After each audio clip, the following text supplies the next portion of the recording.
ایک دوسرے کے رزق پر نظر مت رکھو، کیونکہ اللہ پاک سے بہتر کوئی تقسیم نہیں کر سکتا۔ رزق صرف یہ نہیں کہ تمہیں کھانا ملے، بلکہ اچھی نوکری، اچھے ماں باپ، اچھی اولاد بھی بہترین رزق ہیں۔ دانت نعمتیں کھاتے کھاتے ٹوٹ جاتے ہیں، لیکن زبان شکایتیں کرتے کرتے نہیں تھکتے۔ جو پرندوں کو بغیر مانگے رزق دیتا ہے، وہ تمہاری دعا کیسے رد کر سکتا ہے؟ ماں باپ سے کبھی حساب نہ کرنا، ورنہ رزق کے سارے دروازے تم پر بند ہو جائیں گے۔ رزق کے لیے کبھی پریشان نہ ہو، اس سے انسان پر بہت جلد بڑھاپا آ جاتا ہے۔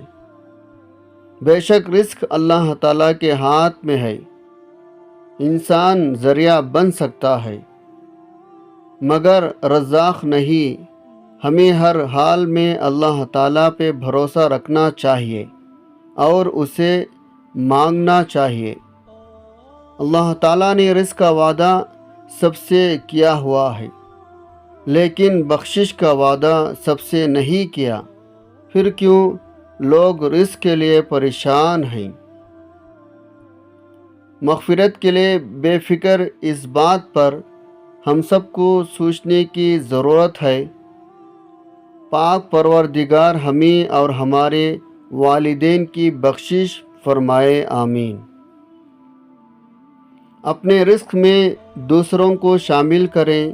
اگر آپ اچھا رزق کما رہے ہیں تو یقین جانیں اس میں آپ کی ذہانت یا صلاحیتوں کا کوئی کمال نہیں۔ بڑے بڑے عقل کے پہاڑ خاک چھان رہے ہیں۔ اللہ میرے رزق کی برکت نہ چلی جائے، 2 روزے سے گھر میں کوئی مہمان نہیں ہے۔ آج کا انسان رزق کے لیے پریشان ہے اور مغفرت سے بے فکر۔ مشکل اپنا حل اور مہمان اپنا رزق ساتھ لے کر آتا ہے۔ جب رزق میں تنگی محسوس ہو تو غور کر لیا کرو کہ ماں باپ کے لیے دعا کرنا تو نہیں چھوڑ دی۔ رزق اور موت کا خوف نہ رکھو، یہ اختیار صرف اللہ کے پاس ہے۔ بے شک نہ کوئی تمہارا رزق چھین سکتا ہے اور نہ ہی موت دے سکتا ہے سوائے اللہ تعالیٰ کے۔ رزق کا وعدہ ہے لیکن سبھی اس کے لیے پریشان رہتے ہیں۔ مغفرت کا وعدہ نہیں ہے لیکن کسی کو پرواہ ہی نہیں۔ اگر رزق کے بارے میں انسان کا یقین پرندوں جیسا ہو جائے تو پھر اس کو بھی پرندوں کی طرح ہی رزق روزی ملے۔ جو صبح اپنے گھونسلوں سے خالی پیٹ نکلتے ہیں اور بھرے پیٹوں کے ساتھ رب کا شکر ادا کرتے ہوئے واپس لوٹتے ہیں۔ خدا کو بھول گئے لوگ فکر روزی میں، رزق کا خیال ہے رزاق کا نہیں۔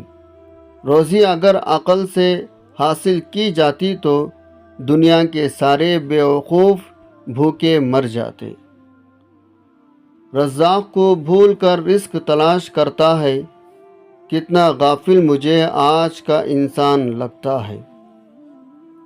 لوگ تم سے جو چاہے چھین لے، تم سے تمہارا رزق کوئی نہیں چھین سکتا۔